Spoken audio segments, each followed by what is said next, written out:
आज की डिक्टेशन रहेगी एडिटोरियल पेज से। 100 शब्द प्रति मिनट डिक्टेशन स्टार्ट होगा। रेडी हो जाइए। 5 सेकंड बाद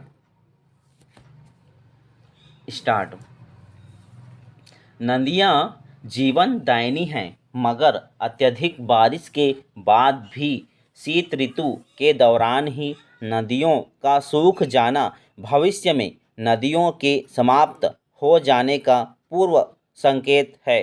नदियों के किनारे भले धार्मिक स्मारक खड़े हैं, जनता जल का आचमन भी करती है, मगर समाज और सरकार ने नदियों को गंदगी समेटने, रेत खनन और कृषि सिंचाई जल स्रोत से अधिक की मान्यता नहीं दी है। संयुक्त राष्ट्र की ताज़ा रिपोर्ट बताती है कि विश्व की 26% आबादी तक सुरक्षित पेयजल की पहुंच नहीं है।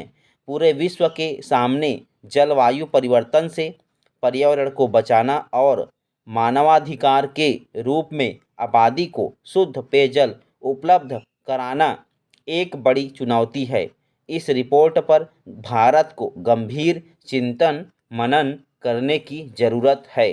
देश में जल स्रोतों की ही हो रही कमी और घटते भूजल स्तर को देखते हुए नदियों को जोड़ने की परिकल्पना की गई है, मगर इसमें पर्यावरण को भारी नुकसान और पेयजल का सुरक्षित न रह पाना परियोजना के औचित्य पर सवालिया निशान लगाता है। पैरा। नदियों को आपस में जोड़ने की लगभग 30 योजनाओं पर काम चल रहा है। इनमें बेतवा केन जोड़ परियोजना महत्वपूर्ण। जून 2021 में इसकी आधारशिला रखी गई, मगर 2 साल बाद पर्यावरणविदों की निरंतर चेतावनियों के बाद मध्य प्रदेश सरकार खुद संशय में है कि यह परियोजना वास्तविकता में परिवर्तित हो भी पाएगी या मिथक ही साबित होगी। पैरा। मध्य प्रदेश से निकलकर उत्तर प्रदेश के हमीरपुर में यमुना में मिलने वाली बेतवा और केन नदी को जोड़कर दोनों राज्यों की 12 लाख हेक्टेयर कृषि भूमि को सिंचित करने के साथ बुंदेलखंड को पानीदार बनाने की बात कही गई है। इसका अधिकतम खर्च केंद्र सरकार को उठाना है, इसलिए राज्यों ने इसके अच्छे और बुरे प्रभावों पर बहुत अधिक अध्ययन भी नहीं किया है।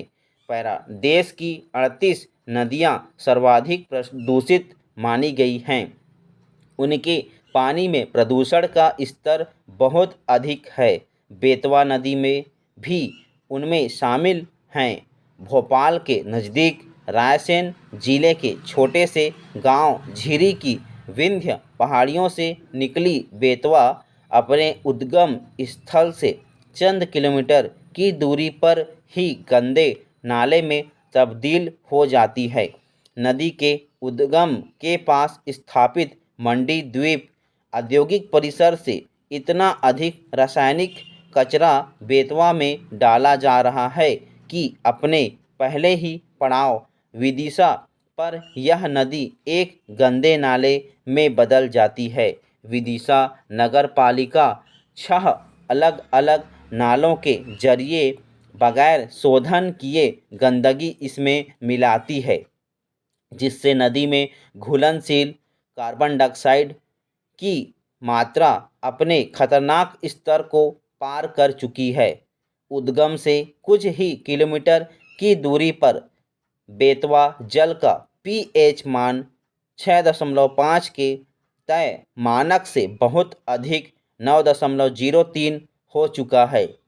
नदी में मिलने वाला चोरघाट नाला, जो विदिशा सहित राजधानी भोपाल का विस्तार लेकर आता है, नदी से बेरोक टोक मिलता है। पैरा।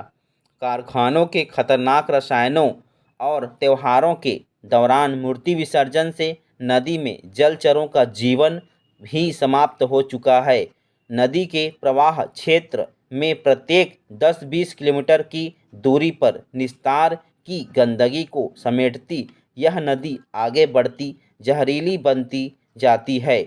पारी छा ताप बिजली घर की चपेट में आकर इस नदी में मशीनों का ग्रीस तेल और राख मिलकर हेक्टेयर भूमि भी सिंचित करने का प्रस्ताव था, मगर मध्य प्रदेश सरकार ने डूब क्षेत्र अधिक बताकर मकौडिया बांध निर्माण को योजना से अलग कर दिया है। इस संशोधन के बाद योजना में पेयजल की शुद्धता पर प्रश्न चिन्ह लग गया है। Stop dictation. पसंद आया तो दोस्तों like and subscribe and share भी कर देना। धन्यवाद आप सभी का।